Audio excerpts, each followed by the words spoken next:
Your child isn't lying to trick you. They're not manipulating you. They're not a bad kid. But they are lying.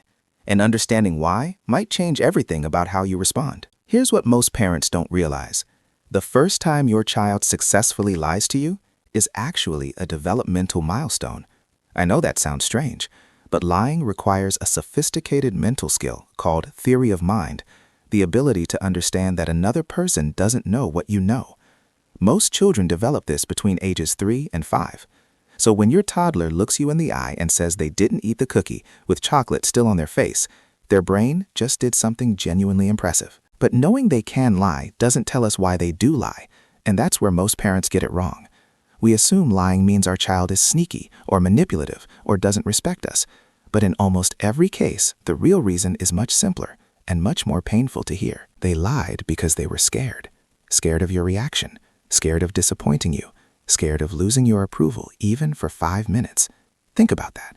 Your child loves your opinion of them so much that they'd rather construct an entirely false version of reality than risk seeing that look on your face. The lie isn't about disrespect. It's about how much they need you. Now, some lies aren't about fear at all, especially in young children.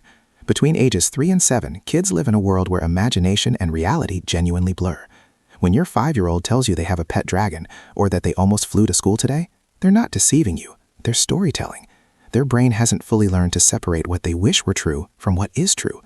These fantasy lies aren't a red flag. They're creativity.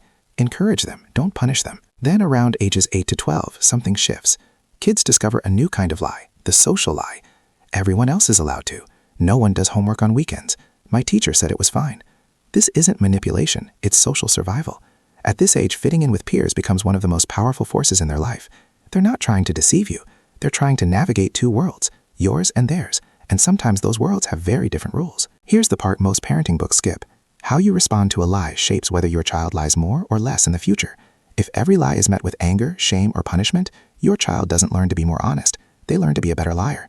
They get more careful, more strategic, more secretive, because the lesson they took wasn't honesty is good, it was getting caught is bad. What actually works is something harder. It's creating a relationship where the truth, even an uncomfortable truth, feels safer than a lie. That means staying calm when they confess something. That means saying, I'm glad you told me, before you say anything else. That means sometimes letting the small stuff go entirely, so they know you're not waiting to pounce on every mistake. It also means being honest yourself. Children are watching everything. If they see you tell a friend you're busy when you're not, or lie about their age for a discount, they're taking notes. The most powerful honesty lesson you'll ever teach happens when they see you tell an uncomfortable truth and survive it. So the next time your child lies to you, pause before you react. Ask yourself, what were they afraid of? What did they think would happen if they told the truth? Because the lie is rarely about you. It's almost always about them. A small person trying to protect something fragile. Your love, their image, their place in the world. You don't have to stop correcting it. Lying still has consequences. But if you can stay curious instead of furious, if you can make honesty feel like the safer choice, you won't just have a child who gets caught less often. You'll have a child who trusts you with the truth. And that is worth everything.